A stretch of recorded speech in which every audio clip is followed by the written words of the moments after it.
Maxwell House Coffee presents Good News of 1940.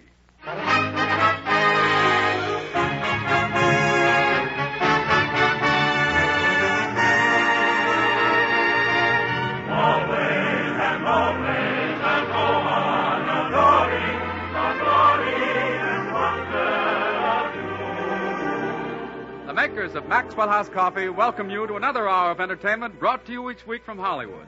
Starring Fanny Bryce, Hanley Stafford, Connie Boswell, Frank Travis, and Meredith Wilson and his orchestra. Tonight's guests of honor are Fay Wray, Lou Holtz, and Benny Rubin. And here is your Good News host, Edward Arnold.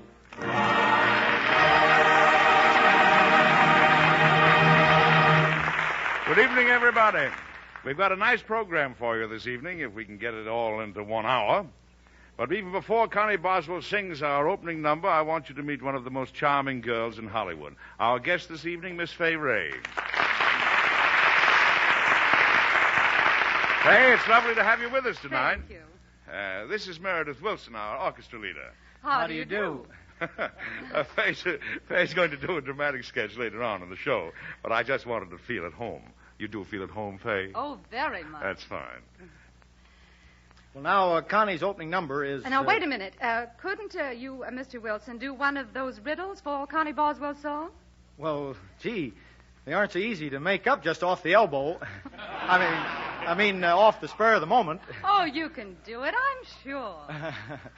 Well, I'll try it for you. Let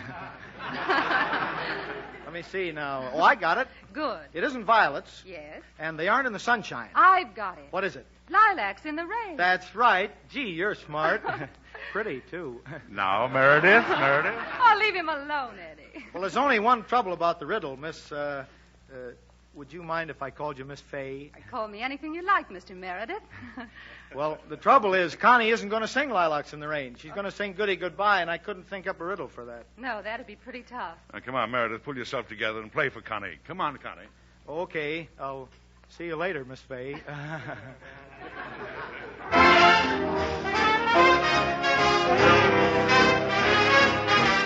Goody goodbye, bye, bye, I'll see you never. Goody goodbye, bye, bye, so you think you're clever. While playing with my heart, you overplayed your part. I must have been dumb, dumb as they come to believe you from the start.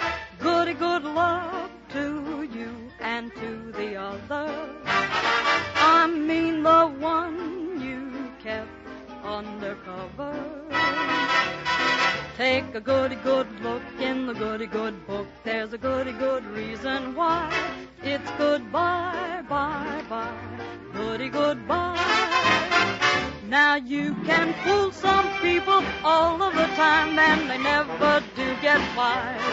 I'll admit you fooled me most of the time, but I've opened up my eyes. Goody goodbye, bye, bye, I'll see you never. Goody goodbye, bye, bye. You think you're clever while playing with my heart.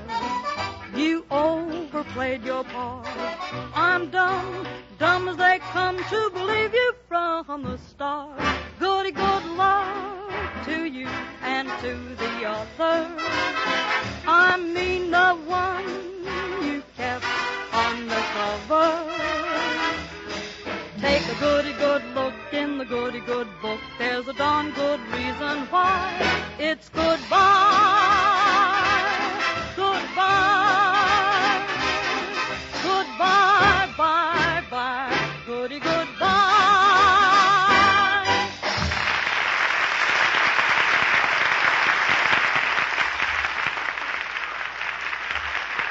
And now, ladies and gentlemen, here is Fanny Bryce as Baby Snooks.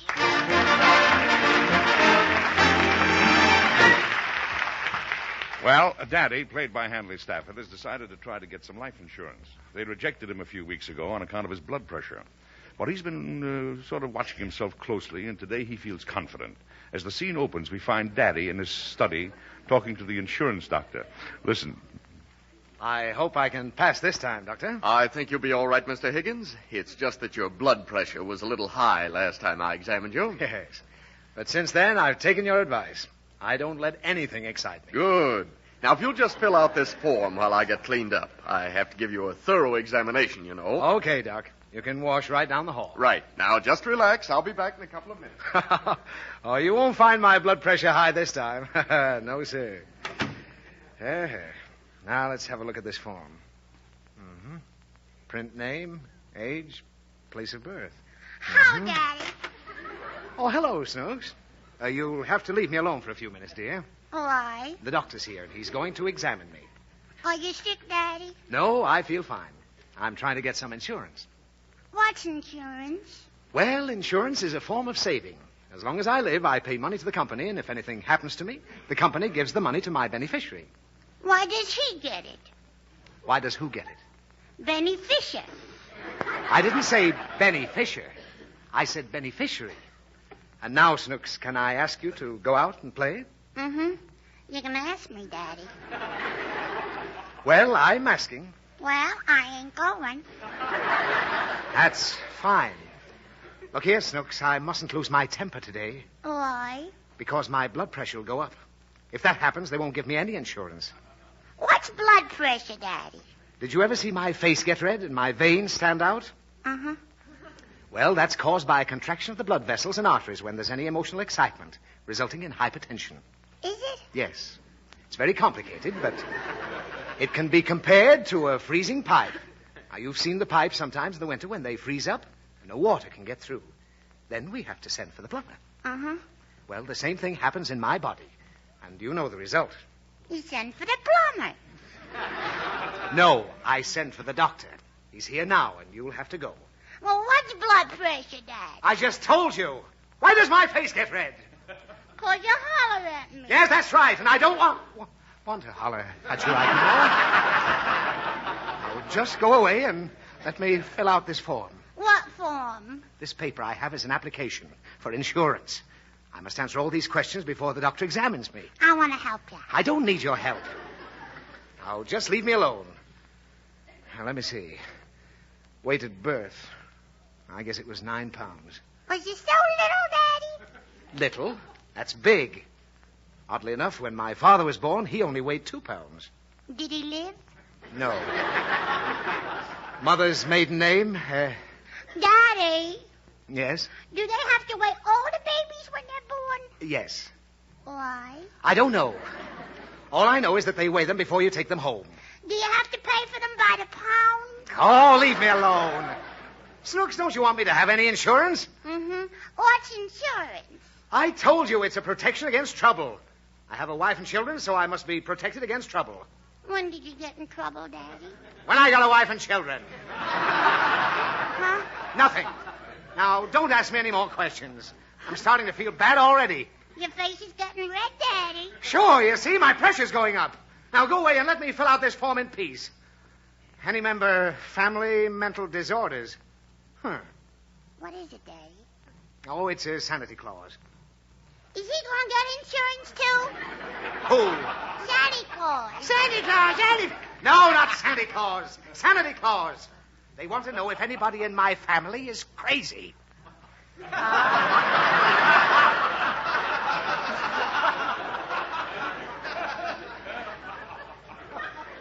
What are you going to tell him, Daddy? What do you mean? I'm going to tell them the truth. Will they still give you insurance? Why, of course they will. What are you hinting at? I don't know. Well, I wish that broken-down doctor'd hurry. Where is he, Daddy? He went to clean up. I guess he must be taking a bath. I know my pressure's way up now. Your face ain't red anymore, Daddy. Oh, no? No. Are you sure it's not red? No, it's purple. I knew it. Oh, what's the use? I'll never get that policy. What's a policy? Insurance! I've told you 1,000 times, insurance. So what's insurance? Oh, look, for the last time, I pay a premium to the insurance company. If anything happens, they pay me. Last week, this company paid $10,000 for 50 broken arms. What do they want broken arms for? They don't want the broken arms. And why did they buy them? Nobody buys anything. Every time there's an accident, Somebody gets paid off. Yesterday, a man breaks his leg, gets $500. Today, somebody else breaks his neck, gets 1,000. Do you think you'll be the lucky one tomorrow, Daddy? It has nothing to do with luck. For every type of accident, you get a certain amount. How much? Well, they give me $2,500 if I break both legs and sprain both knees. Why? Because that's insurance. And I can get a flat sum of $3,000 if I waive the knees. How much do you get if you wiggle your ears? Oh, why am I driving myself crazy explaining this stuff to you? Go on out and play. I don't want to, Dad. Sorry I took so long, old man. Have you been relaxing? Oh, sure.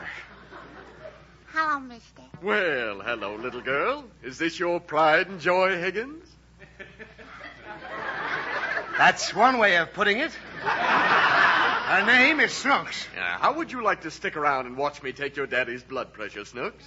Are you the plumber? No, he's the doctor. Oh, hurry up, Doc. I can't hold out much longer. Okay, just let me wrap this around your arm. You seem a little nervous. Has anything happened?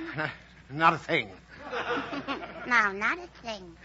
Good. Now, let me adjust my stethoscope. Now, watch, Snooks. I'm going to pump your daddy's arm up. Oh, I like it. Now, keep your eye on this little column of silver. Now, watch it rise. It's going up, Daddy. Oh.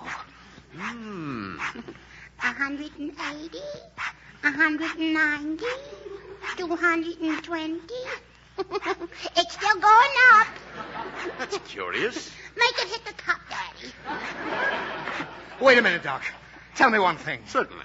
If my blood pressure is going up because I'm restraining myself, would it go down if I gave vent to my feelings? After a little while, I think so. That's all I wanted to know. I think I'll go now. Wait a minute, you! You little... Okay, Doc. Now take my pressure. Well, I never.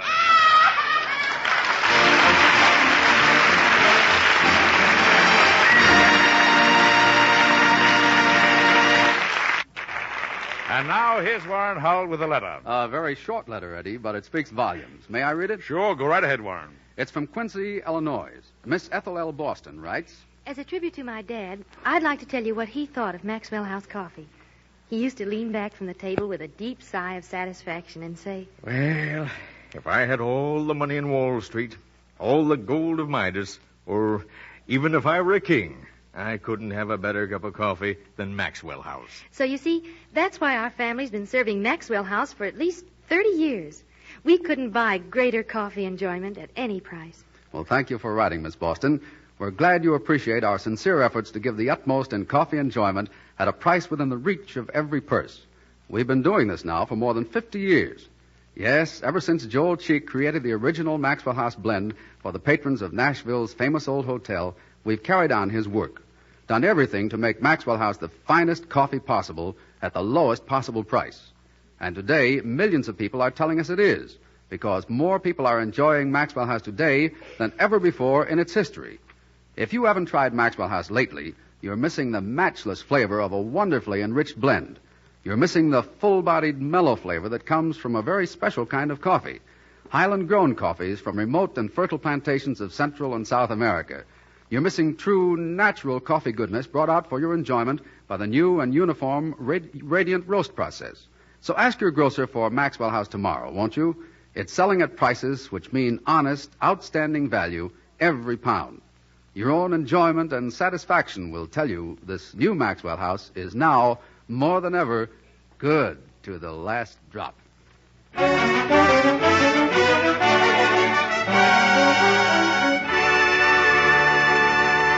Now another one of Meredith Wilson's specially arranged numbers. This time it's not in the South American manner, but more Italian in its flavor. It's called Chiribiribi. Meredith?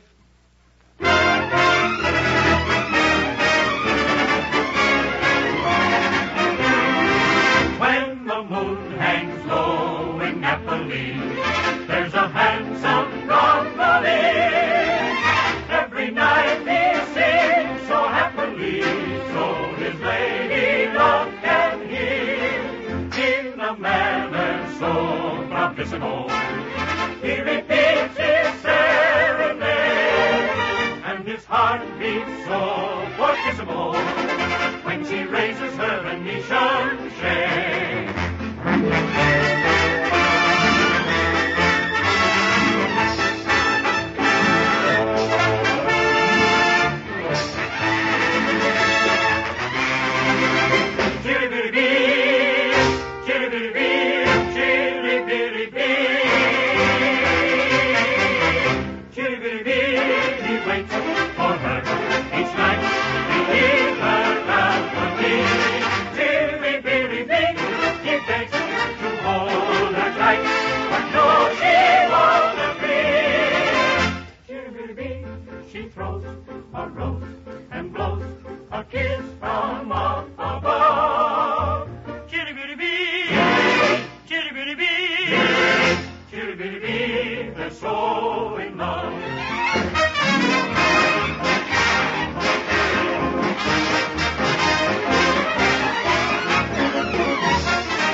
Edward, that was delightful. Lou Holtz, my favorite comedian. Glad to see you, Lou.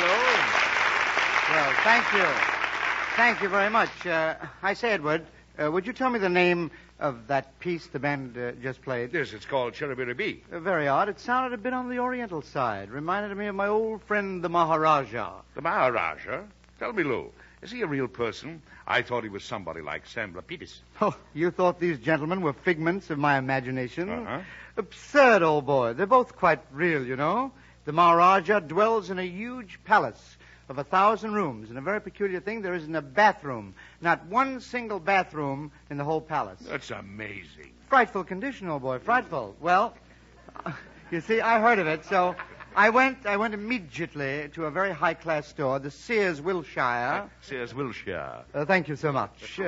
And I ordered, this was beautiful, a bathtub. It was monogrammed, ringless, and without a ring, mind you. And I had it shipped right away to the Maharaja. Well, that was very thoughtful of you. Did he appreciate it? Well, in a sense, I'll read you his communique. It states, Lultz Nadbo Hud Akornia. What's that? My cable address. Oh, you must have it, you know. Of course. Well, what did the Maharaja say about the bathtub? Well, evidently he'd never seen one before, so he sent me back a wire. He said, received your delightful rowboat, but you forgot to send the oars. Boy, that Maharaja sounds like a real rube. Edward, who is this cosmopolite? You're now feasting your eyes on our distinguished maestro, Meredith Wilson. A tasty dish. Likewise. My compliments to you, Mr. Wilson, on that superb Oriental arrangement. Well, thank you, Mr. Holtz, but I don't think I should take all the credit because I didn't have anything to do with it. Well, your modesty is charming. Who done it? The piece sounded Oriental because it was arranged by the oboe player over there. He's a Hindu, name of Lal Ganga. Lal Ganga? Well, snap my toga. This is an unexpected pleasure. Oh, he's a very nice fellow. Been with me 2 years and still can't speak a word of English. Knowing the Maharaja, do you speak Hindustani? Yes, certainly, with all the dialects, including the Punjab. Gee, that's great. I wonder if you'd ask him a question for me. Well, anything you like, old boy. Will you call him over? Well, he doesn't understand me. You'll have to call him. Well, gladly. I'll gladly do it for you. Oh, Lal, Iglanda City Beladanda Troste Lesoti. E finidini dinidano. Oha, odosibro, gondole passate. Well, that got him. Now, if you'll tell me just what you want me to ask him. Well, he's the finest oboe player in the world, and I'd like to know where he got his training. Okay. See here, Lal. Mbwana. Oh, the Calcutta dialect. Well, that makes it easy. See here, Lal. Prodecini fonde le tradas, te obo prodeci. Frahabonde de Caro nulla al muna, caro Gina Lomo Trillium Bulves. Oh, Bulves. What did he say? Well, he says he learned the oboe with a snake charming act in India. For 10 years, he worked with a cobra. A cobra? Well, that's wonderful. What has he been doing since he came to America? Did he work with any bands? I'll ask him. See here, Lal. Prodeci de bandola. Prodeci crado fat swaller. Provo. Provo. Provo. Pronto la croda so li crona gaiolo lombardo. Provo. Well, pridesa. A prida Samaranda. Oh, Marinda Sando Kuralaria Biranashki Maskitrabishna. Maskatramichna. He says, Meredith, that he had a chance to work with all the big band leaders, but he only wanted to work for you. Well, that's very flattering. Lou, ask him, how did he happen to choose me? Okay. Lal. Preha. Crodesi merdato Wilsono. Chudist. Chudist? Yes. Chudist nadra bushula, kamarnya la fudist. Well, what did he say? Well, he says when a man has worked with snakes for 10 years, why should he change now? There's a boy with sense. Well, I don't think it's a bit funny. Buena Holtz. Anything on your mind, Lalzy, old pals there? Mudara coranina memormania. Lunina Edward Arnoldo, le marsil prumfaslip. Edwin Arnoldo. Oh, well, you do, really? Yeah. Edward, Laganga says that since you came on the program, he's very happy because he has very great respect for you. Well, thank you very much. Thank you. I told you the boy had sense. Tell me, Lou, why does he like me? Prodecina Edwina Arnaldo. Gade goede giddes. Moronira caro Torinya Malona Pornofis. Oh, I see. What did he say? He says he admires you because you remind him of the Hindu sacred elephant. Say, Meredith, why don't you fire this fellow? Now you're cooking with gas. Now, wait a minute, boy. No. You mustn't be impatient with the boy. He's really a very nice chap, and he means no harm. Lou, there's one question I'd like to have you ask him, if you don't mind. Why, Fay, my darling, for you anything is a pleasure. The question, please? Well, you know the famous Indian rope trick, where the Yes. fakir throws the rope up into the air and it stays there, Mhm. and then the little boy climbs up it and disappears? Oh, I know the trick. Well, could you ask Lal Ganga if he knows how it's done? Pleasure. La Ganga. Why? Prodeci de fakiro. Ropalo tricola. E te ne hai do sopra. Predecide for crodessanda la podes. Murakando Rosalem. Yes? Murando Kafora. Yes. Kafora pareta Latko. Latko. E Latko Blinze. Blintz. Blinze. Blintz. Blinze, Latko, Blinze, Latko. Yeah? Latko Marashka. Yeah? A Bulve. Bulve. Karanto. Puresa. Lamasa. Rip. Purnia. Kakamenya. Why, that's incredible. How is it done? He says he doesn't know. That's terribly disappointing. Buena Holtz. Would you excuse me, Fay, just a moment? Yes, Lal. Murakar Dornili. Yes? Murzando Ferreima la bola la marna. Ferre? Ah, you dog, you. What does he say? Fay, he says he's crazy about you and he wants to give you a ruby scarab, whatever that is. That is, scarab, that has been in his family for 1,000 years. Oh, but I couldn't think of taking such a valuable heirloom. But I would like his turban for a keepsake. Really? Lal, Ferre la potro disi turbano, jodesi keepsakeola, frades. Murakar Dornili la Munya Carabazam. say? He says that he would gladly give you the turban, but after 8 o'clock, he uses it for a bed sheet.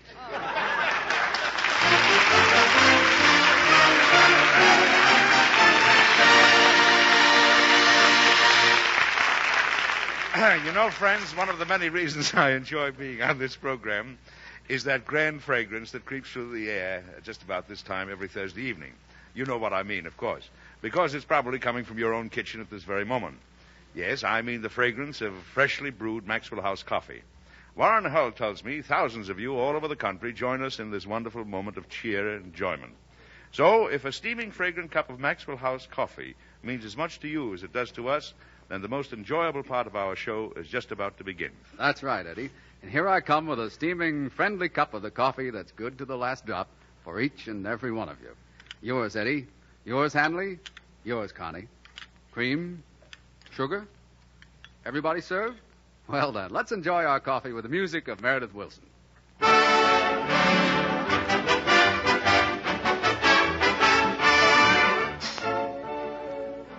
We pause briefly for station identification.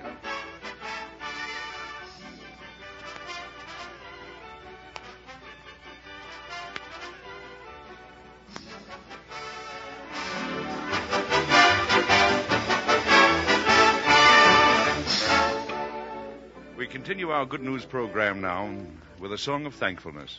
Today marks the conclusion of Thanksgiving week, and people in many parts of the country are gathered in their homes in joyous mood, thankful they are Americans. In honor of the day, our young baritone Frank Travis sings The Hills of Home. Frank?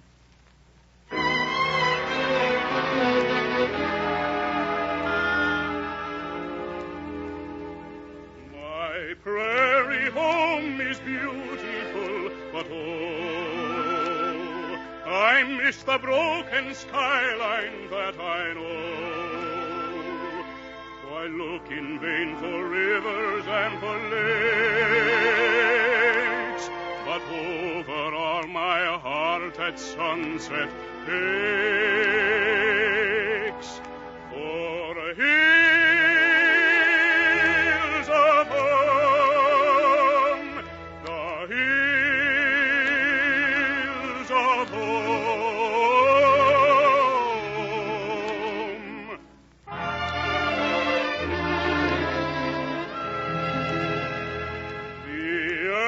Everlasting hills, how firm they stand. Their mighty summits brace the Titan band, uplifting haughty foreheads to the blast. When Indian summer's golden glow is past, oh, hills of home, the hills of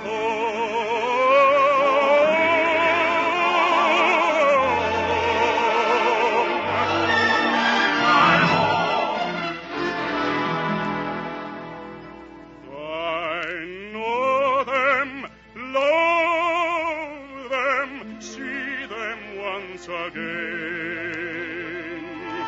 Their cloudy summits veiled in misty rain, or softly, dimly blue, or capped with snow. I'm homesick for you, mountains that I know. The hills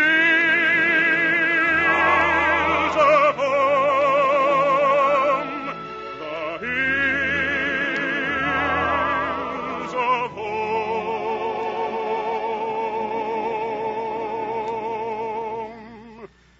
Oh, hills, the hills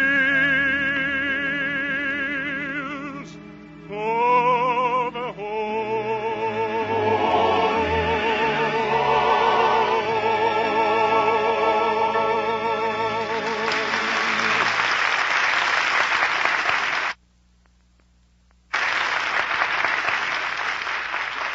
Fine, Frank, fine. We are happy now to present Fay Wray in a dramatic sketch entitled Love in an Attic, which was adapted for the radio by Robert Riley Crutcher from Charles Devine's one-act play. The scene is an attic in Greenwich Village. The room itself shrieks of dilapidated poverty, while the furniture suggests prosperity. It is the home of Alan Downs, played by Gail Gordon, and his wife Ruth, played by Miss Wray. They've been married a month. I'll answer it, dear. Hi, Alan. Shh. Dick, I told you not to come here. Can't you idiots run a simple furniture factory while I'm on my honeymoon? I had to see for myself if you were really living in this attic. What happened to your apartment? Well, Ruth doesn't know anything about that yet. I haven't been able to get up nerve enough to tell her the truth. You see, she's a very romantic person.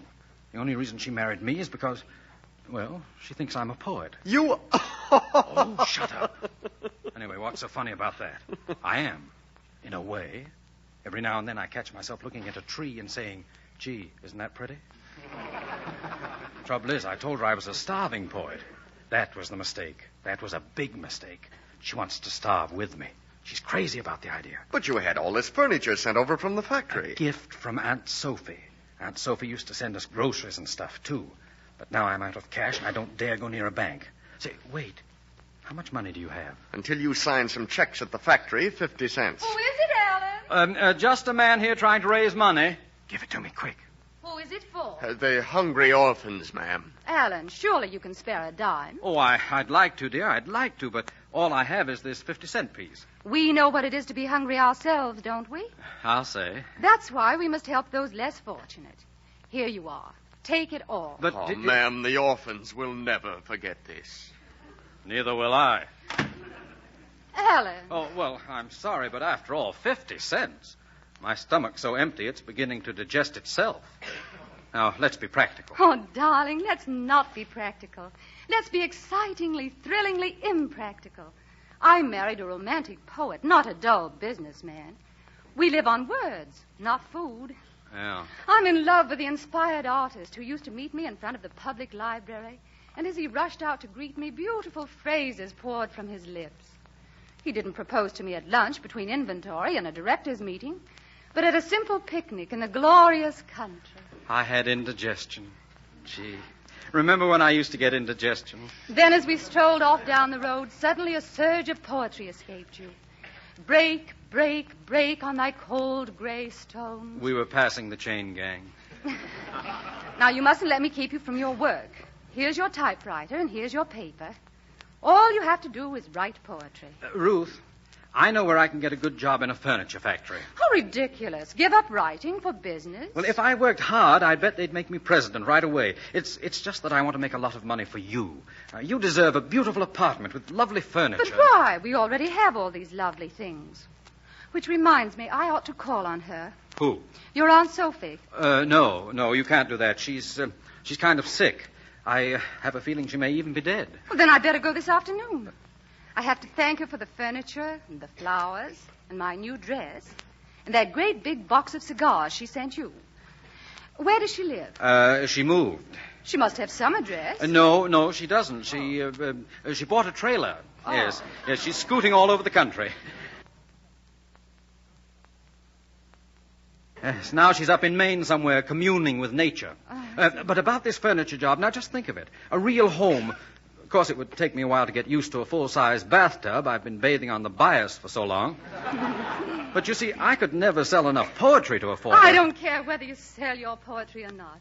Just as long as we struggle forward, as all great artists have struggled. I'd rather live with you in an attic than with a millionaire in a mansion. Mansions are deadly things anyway. You're the slave of your servants. But in this attic, you're master of your domain. I'm bound to be. Nobody else can squeeze in. No. Alan, how can you say that? A poet's world is as wide as the earth. Love in an attic. Could anything be more perfect? This is real living, the most thrilling kind of romance. Artists all around us, everything gay and happy. There's music in the air. Listen. You can actually hear the strumming of a Spanish guitar. Dear, I tell you, that's me. I'm hungry. Honestly. Love is all that matters, isn't it? Well, I hope you'll always think so. I shall. Ruth, it'll be better if I tell you now. Now, don't talk. I just want you near me. Sit at my feet. That's it. And look out the window. We can't see any park. We have no ocean, no mountains. only the backs of houses. But as a poet, let your great imagination run. Isn't it a beautiful view? Some of the most exquisite washing I've ever seen. Well, you joke about it, but I'm happy. Put your head on my lap. Oh, I've never been happier than this moment. You sitting here at my feet. What does it make you think of? Well, the floor's sort of cold. Remember what I was reading to you last night? Tennyson's Knights of the Round Table. Round tables. You see, even he was interested in furniture. Now, if you let me but you'd take... better get back to your writing. Later. Now. No, I don't feel like writing. Alan, you must work. I'd never forgive myself if I thought your marrying me had... Had what? Well, I don't know just how to say it. Cramped your style. I might as well confess. I can't help feeling that since we've been married, your poetry is suffering. I know. Some of it seems to be in positive agony. Now look at these papers I found in the wastebasket after you've been writing all day. There's nothing on them. Well, blank verse. You've only written one line in the past 2 weeks. Here it is. Oh, I'm a happy daffodil. Yeah. Now, about that furniture job. Well, why didn't you finish it? Well, I wasn't sure just what a daffodil was. Maybe I should have been a ranunculus. No, I don't think that's funny. Alan, what's wrong? What's happened? Is it my fault? Don't be afraid to tell me. If I can't inspire you anymore, I'd better leave. Oh, no. Where's some paper? I'll write. I swear I will. I'll see who it is. Alan, it's a basket of groceries. Oh, is that back again? Well, don't pay any attention to it. It's a mirage. The boy says they're for us. He's from the store around the corner. Oh, you mean they finally cashed them? Oh, bring them in. Yeah. Hello, Mr. Downs. Who could have sent them? Aunt Sophie. You said she was in Maine, communing with nature. No, commuting. Oh. She's back now. Where's the can opener? But how did she know which was the nearest grocery store? Well, she's a kind of psychic. Why, that woman's famous for her Egyptian egg readings. You give her a real old egg, and she can tell you all... There's something peculiar going on around here. Aunt Sophie sends us furniture, flowers, cigars, everything, just when you want it. I got another load downstairs. Boy, who ordered these things? An old lady with a black bonnet, didn't she? No, sir. There, you see? You ordered them. And the boss said to tell you he's sorry he wouldn't cash your check. What check? What are you talking about? Well, I got an advance on my new book. You did? Oh, Alan, that's wonderful. Well, I wanted it to be a surprise. The boss says, how was he to know you were president of the Downs Furniture Company? Furniture? You look like just another chiseler to him. And no, he was... so step aside a minute.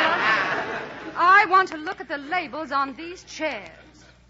Is there anything else I can do? You mean you've missed something? Get out of here before I break your neck. Alan, come here. I'd like to speak to you. Shh. I have an inspiration. So have I. Dear, you mustn't talk. I need absolute silence when I'm wooing my muse. So you wanted to be in the furniture business. You'd work hard. They'd make you president in no time. Oh, I am a happy daffodil. How can you sit there and ridicule my faith in you? You've been lying to me all the time. Well, it was because I love you. You wanted to marry a poet, so I gave up everything to become one. Except Aunt Sophie. Well, you can just live with Aunt Sophie because I'm going. Oh, Ruth, don't go. Don't.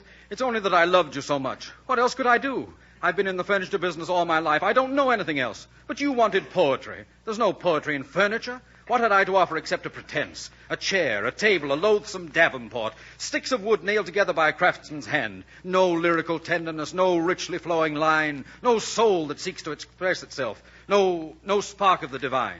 Alan, you are a poet. Who? Me? I never heard you talk so eloquently. Oh, I knew I married the right man. But I'm not poor. I have money in the bank, and I don't live in an attic. I have a penthouse apartment. Could you be happy there? Silly. Of course I could. We women are poets, too. We have imagination. I'll pretend it's an attic. Come on, dear. Let's get moved as quickly as possible. But Bring the typewriter and paper. You'll want them. Because when you come home from work in the evening, tired and exhausted, I'll see to it that you have nothing else in the world to do but... Yes? Write poetry. Darling.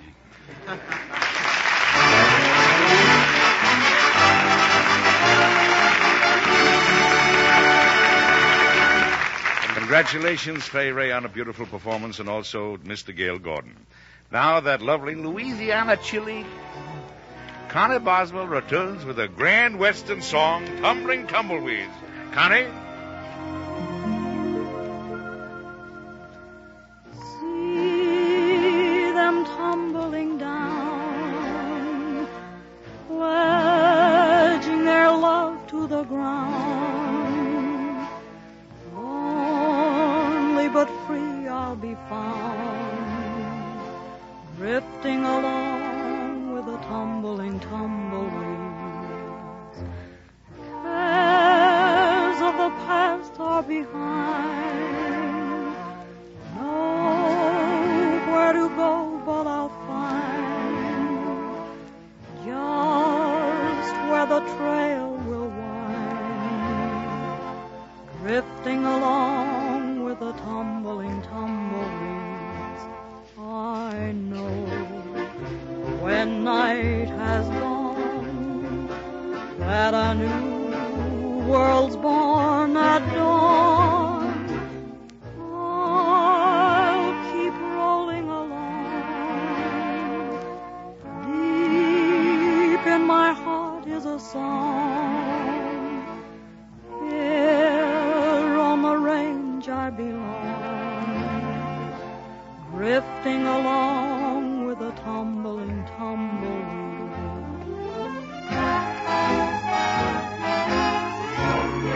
Tumbleweed. I'm a roaming cowboy, running up my cattle, riding all day long with my boots and saddle. Tumbleweeds around me all the day, sing their lonely song in their funny way. Nights underneath the prairie moon, that's where I love to wander. I ride alone and sing a tune way out yonder. I'll keep rolling along. Deep in my heart is a song. Here on the range I belong, drifting along with the tumbling tumbleweeds, drifting along, drifting along with the tumbling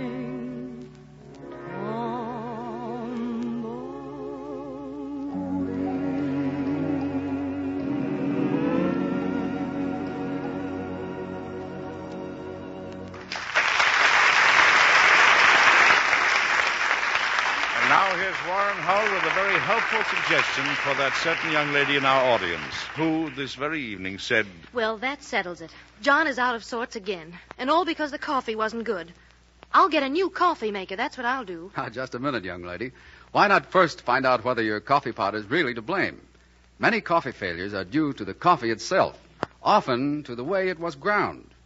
To make good coffee, day in and day out, it's just as important to use the right grind of coffee as it is to use the right kind.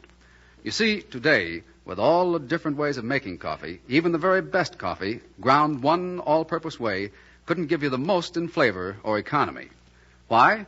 Well, let me explain.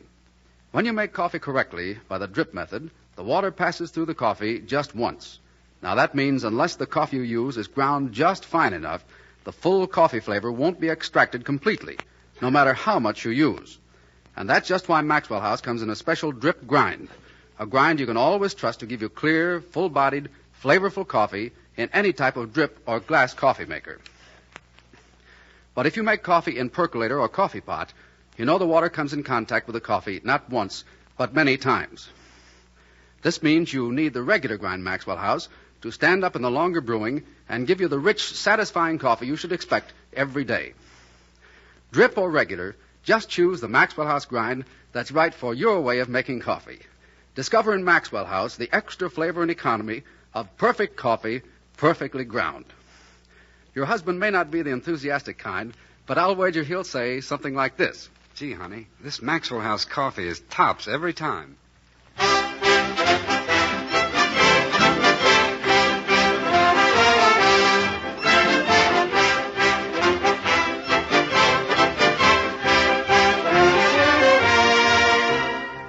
And now, ladies and gentlemen, we're going to present another one of those little gems which are known in theatrical parlance as a clam bake. Our entire cast will take part in tonight's drama, a London drawing room comedy entitled The Curse of the Paddingtons, or What Made the Tea Cozy. The scene of the play, naturally, is a drawing room. We discover there a parlor maid and a butler, both Cockneys, giving us that indispensable part of every story known as exposition. Why, sci-fi? Do you know what's got the young mistress in such a state the last few evenings? You mean Lady Fanny?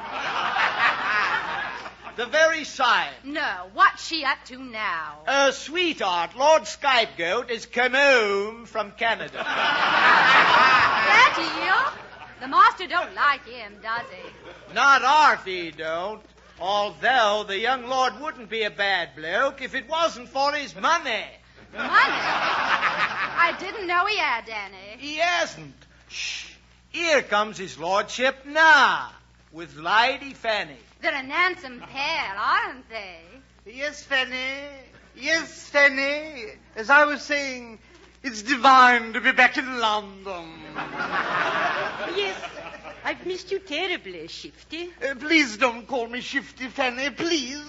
I don't want you to use my old school name before the servants. I can't see why we shouldn't have a little privacy anyway. Girls.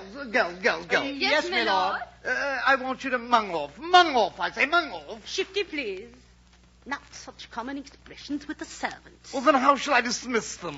Just say scat girls, and they'll mung off soon enough. Now, girls, blow. Yes, my lady. Shifty, darling, I can't wait any longer. We must elope tonight. I love you madly, you know that. I love you madly. But I can't marry you. I can't marry you until we've made the necessary arrangements. Money? Money. Yes. If I'm not being too personal, Fanny. If I'm not being too personal. I want to know the state of the Earl's finances. My father? Yes. Yes. Well, of course you know. He has the shooting box in Frumpington. You mean south of the border? Down Mexico way. And then there's the little mews behind Grosvenor Square. And, of course, the bank. The banks? Yes. All in all, I should say that Peter was worth about 500,000 quid. 500,000 quid? I'm not interested in his tobacco. Has he got any tin? Plenty. The trick is to get it away from him. Yes, that's the trick. I have it. We could hang him. The rope trick? No. Hanging's much too exhausting. Can't we bump him off or some other way? The stiletto? Oh, too messy. Right. Revolver? Too noisy. Of course, I have it. Fanny, I have it. I know what we'll do. We'll put him in the oven and turn on the jets. Now you're cooking with gas. Quiet, Fanny, quiet. I hear him coming. Here's what you do. You lure him to the kitchen, my dove. I'll be waiting. Seems a shame. But he's not my real father, after all. Really? Oh, no. He was my mother's 23rd husband. Oh, good evening, Peter. Hello, Snokes. I mean, Lady Fanny. I don't feel well this evening. My blithering gout's bothering me. Oh, really, Peter? How fortunate. I've just come across a wonderful remedy for gout. What is it, my dear?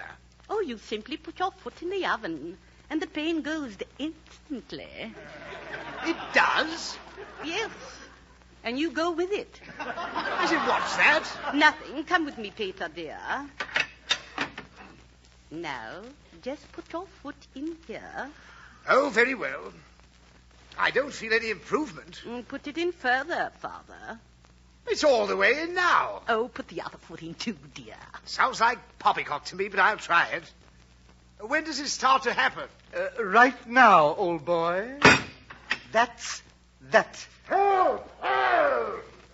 I'm a wealthy woman, darling. Good, good. Let's get the loot and scoot. Not so fast, my cute. Have a look and make sure that Papa is done. Very well. My, it's dark in here. It'll be much darker soon. Help! Help! Well, that's that. And now I have all the money to myself. That's what you think. You interfere and square, Wilson. The London servant problem gets worse every year. Good night, all.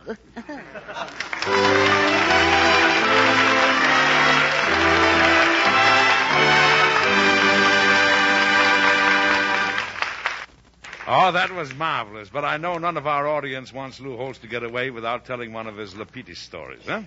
Lou, what do you hear from Sam Lapidus? Well, Sam Lapidus, he got a girl. Uh-huh. He got a new stenographer. And she'd been working for Sam for 6 or 7 weeks, and Sam fell madly in love with this girl. So finally he walked over to her. He said, Elsie? Elsie said, I got to tell you what is beating beneath this manly breast. She said, I got to tell you myself because of John Alden, I'm not.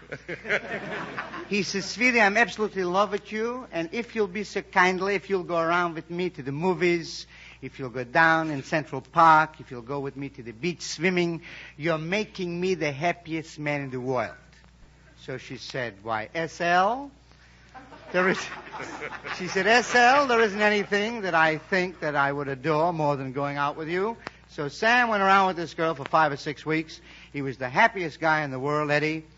Everything is lovely and serene. He's sitting in his office one day, and in walks a very tough-looking guy. A real tough mug, A real hard-looking guy. He says, are you Sam Lapidus? Sam said, you mentioned the name. You said it? You said it? He said, have you ever heard of blackmail? Lapidus says, no. You think I'll enjoy it? He says, you'll enjoy it all right. He says, I want to tell you something. This young Elsie that you've been going around with for the past 5 or 6 weeks is a married woman. Every place that you've gone, I've gone. I've got some very interesting photographs of you and Elsie, and I want you to see them. So he put about 8 or 9 photographs on the desk. He said, are these familiar to you? Lapidus says, yes, that's me and Elsie. In a rowboat, Central Park, hugging and kissing. I said, yeah, that's us. He says, yeah, that's me and Elsie in the Stock Club.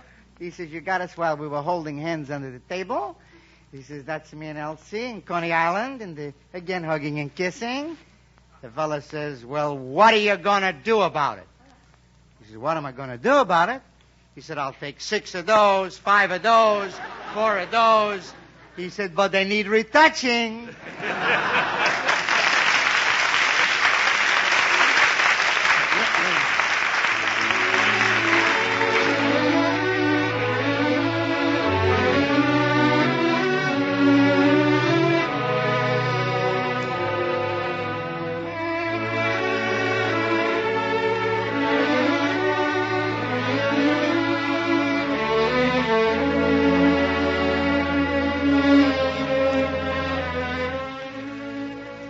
In his concert hall series tonight, Meredith Willson is proud to present the world premiere of an American song without words, subtitled by the composer Arabesque, written especially for this series by the well-loved writer Vernon Duke.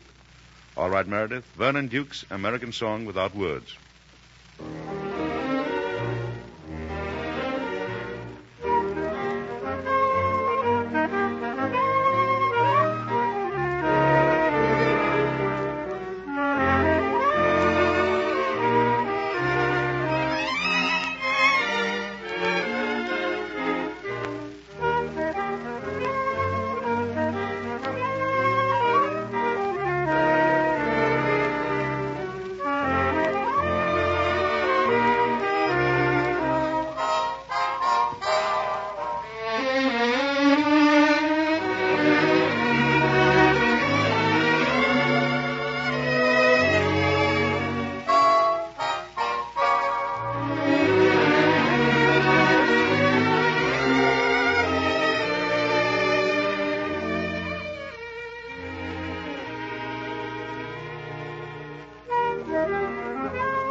That was beautiful, Meredith. Our compliments to Vernon Duke. Next week, Meredith will introduce the 7th of our new American compositions, A Caprice by Morton Gould. And now Meredith commissions a composer to write an American concert march. Whom have you chosen to write it, Meredith? One of our truly great writers, Ferdy Grofé, famous for his Grand Canyon Suite and many other fine American compositions. I hereby commission you, Ferdy Grofé, to write an American concert march to be introduced on our Good News soon. Good luck, Ferdy. We'll all be looking forward to it. Next week, ladies and gentlemen, we have what we hope will be a grand show for you. Our guests, another appearance of that swell fellow and wonderful actor Walter Houston, and the second appearance of Lou Holtz. Also, you'll hear Fanny Bryce as Baby Snooks with Hanley Stafford as Daddy, Connie Boswell, Meredith Wilson, and, of course, yours truly. So until next Thursday, this is Edward Arnold saying good night with the hope that your Thanksgiving week has been a happy one.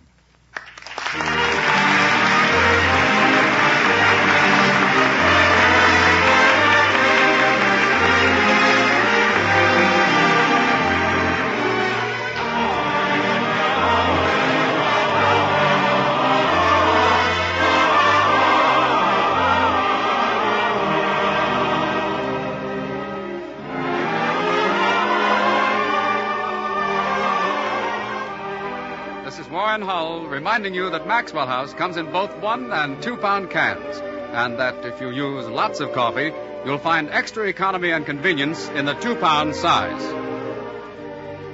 And now, good night and good luck from the makers of Maxwell House, the coffee that's now, more than ever, good to the last drop.